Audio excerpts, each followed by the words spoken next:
बुहुमनि बर'फोरखौ सेजा थां आरो थांनानै थानो हो बे थांखिखौ लानानै हानजा सुरनाय हाबाफारि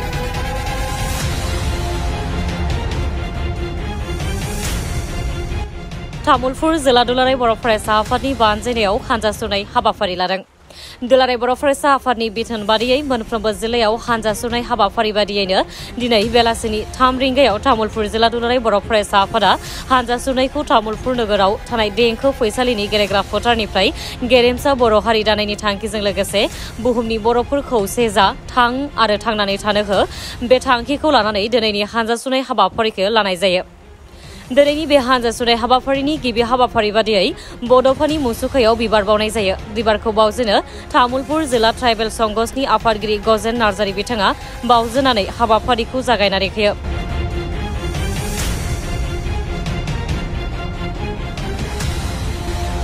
बेजों लोगोसेनो दिनैनि गुबै हाबाफारि हानजा सुरनाय हाबाफारिखौ मिरु दुलाराय बर' फरायसा आफादनि लोगो आफादगिरि उमेश दैमारी बिथाङा बाहागो लानानै हाबाफारिखौ बेखेवनानै होयो। बिथांजों लोगोसे बर' थुनलाइ आफादनि दैदेनगिरि, बर' हारिमु आफादनि दैदेनगिरि आरो तामुलपुर जिल्ला दुलाराय बर' फरायसा आफादनि आफादगिरि बासिराम रामसियारिजों तामुलपुर जिल्ला दुलाराय बर' फरायसा आफादनि साफ्रोमबो दैदेनगिरि आरो मोनफ्रोमबो दखरानि मावथि आरो फरायसा बिथांमोननि बाहागो लानायाव जानानै थाङो।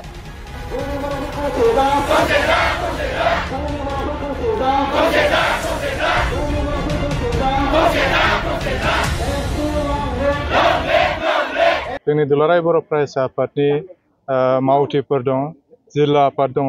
बिथांमोननि मोनफ्रोमबो जिल्ला आफादाव महकुमानि बेन्दोङाव मोनफ्रोमबो महकुमायाव दिनै लामा हानजा सुरनाय हाबाफारिखौ लादों आरो बेबायदिनो तामुलपुर जिल्ला दुलाराय बर' फरायसा आफादाबो बे तामुलपुर टाउननि गेजेराव बे हाबाफारिखौ लादों आरो बे हाबाफारिखौ लानायनि गुदि ओंथियानो जाबाय बा जोंनि गोनांथियानो जाबाय जे दिनै बर' माहारिया गावनि माहारिबादखौ लानानै थांना थानो जेब्लायबो जुजिबोदों आरो दुलाराय बर' फरायसा आफादा बेवहाय खामानि मावदों आरो गासिबो मावथिया जोंनि माहारिबादखौ फोथांनानै लाखिनो आरो माहारिबादखौ जेब्लायबो जोंनि लाइमोन आरो जोंनि इयुन सिगांनि दैदेनगिरिफ्रा गोबां मावलांबाय, सिगांनि दैदेनगिरिफ्रा माहारिबादखौ लानानै सिबिलांबाय आरो बिनिनो बड'फा उपेन्द्रनाथ ब्रह्मआ जोंनो जि मोनसे दिहा होलांबाय, जे मोनसे लामा होलांबाय, थां आरो थांनानै थानो हो आरो बुहुमनि बर'फोर खौसे जा, बे मोन्थोरखौ लानानै दिनै दुलाराय बर' फरायसा आफादा बे लामा हानजा सुरनाय हाबाफारिखौ लादों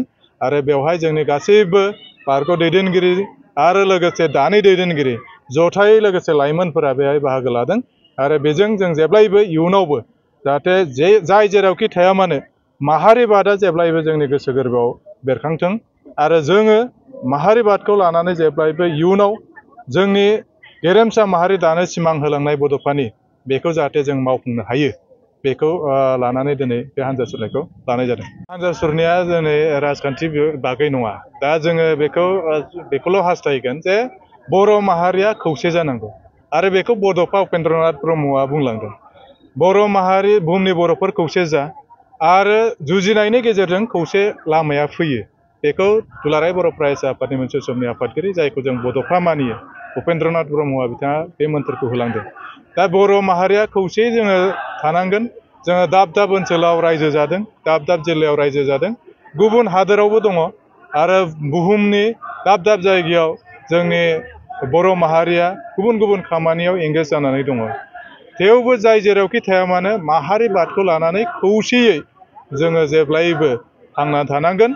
बे बिटिआर हालामावनो थानायानो जाथों, बिकेडाब्लिउआव थानायानो जाथों बा गुबुन रायजो गुबुन हादोराव थानायानो जाथों, जोङो खौसेयै जेराव जि दङ जोङो बर' माहारिबादखौ लानानै जोङो थांना थायोबानो जोंनि खौसेथिखौ जों दिन्थिनो हायो।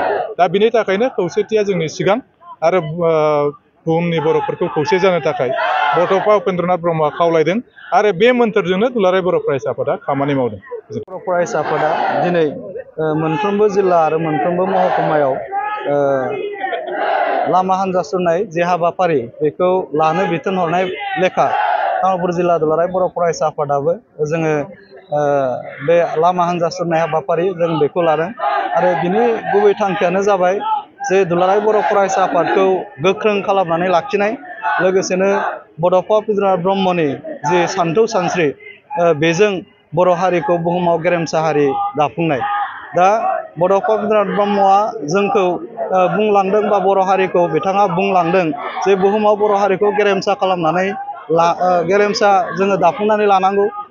बर' हारिखौ जोङो खौसे खालामनायनि गेजेरजों बुहुमावनो जोङो मा होनदों बयजोंबो मोनथिजानाय मोनफ्रोमबो बिथिङाव जौगासारनाय जों गेरेमसा माहारि दाफुंनो थाखाय बड'फा उपेन्द्रनाथ ब्रह्मआ मोनसे जोंनो माइल खुन्थिया गायसननानै होलांदोंमोन। आरो बे बड'फा उपेन्द्रनाथ ब्रह्मनि जि माइल खुन्थिया बेखौ जोङो मोनफुंनांगौब्ला बिथांनिनो जि आदर्श बिथांनि जि माने सानथौ सानस्रि जों बेजोंनो जोङो आवगायनांगोन। आरो बिथांनि सानथौ सानस्रिखौ लानानैनो दुलाराय बर' फरायसा आफादा जों अरायसम माने गोख्रोङै जोङो गुन गोनां माने समाज दाफुंनायनि आरो बर' हारिखौ गेरेमसा हारि दाफुंनायनि थाखाय दुलाराय बर' फरायसा आफादा खामानि मावनांगोन। आरो बेखौनो जोङो दिनै माने गोख्रोङै जोंनि लाइमोनफोरखौ जोंनि दैदेनगिरि जोंनि माने मावथि एबसुनि मावथिफोरखौ जोङो अरायसम गोख्रों खालामनायनि थांखिजों दिनैनि नैबे माने लामा हान्जा सुरनाय हाबाफारि जों बेखौ लादों। आरो दिनैनि बे तामुलपुर जिल्ला एबसुनि लामा हान्जा सुरनायाव जोङो 1000सोनि जोंहा माने बाहागो लागिरि बिथांमोन दङ। आरो बेयाव जाय माने जोंनि बाहागो लागिरिफोर जोंखौ दुलाराय बर' फरायसा आफादखौ दिनै तामुलपुर जिल्लानि बर' थुनलाइ आफाद, तामुलपुर जिल्लानि ट्राइबेल संघ, तामुलपुर जिल्लानि जोंहा मा होनो बिसा, तामुलपुर जिल्लानि जोंहा माने माखासे धोरोमारि आफादफोर, जोंहा माखासे जोंनि सानथौ माने जोंनि सानसुमैफोर बिथांमोनाबो दिनै बाहागो लादों। आरो गोबां जोंनि कलेजाव फरायनाय आरो जोंनि गोबां जोंनि लाइमोनफ्रा दिनै नैबे लामा हान्जा सुरनायाव बाहागो लादों। आरो बेयाव हान्जा सुरनाय साफ्रोमबो जोंनि सानसुमै, जोंनि साफ्रोमबो जोंनि दैदेनगिरि, जोंनि साफ्रोमबो माने लाइमोनफोर बिथांमोनखौ जोङो एबसुनि जानानै जों खावलायगोन साफ्रोमबो बर' फिसाफोरनाव जोंहा मा होनो बर'नि जि मोनसे माने जातीयताबाद बा नेसनेलिज्म जि मोनसे स्पिरिट जों बेखौ लानानै अरायसम खौसेयै जोङो आवगायनांगोन। आरो जेरैखि जाया बर' हारिखौ बुहुमाव गेरेमसा हारि दाफुंनायाव बयबो जानजि खाफ्रानानै बेवहाय खामानि मावनो ओंखारबोनांगोन।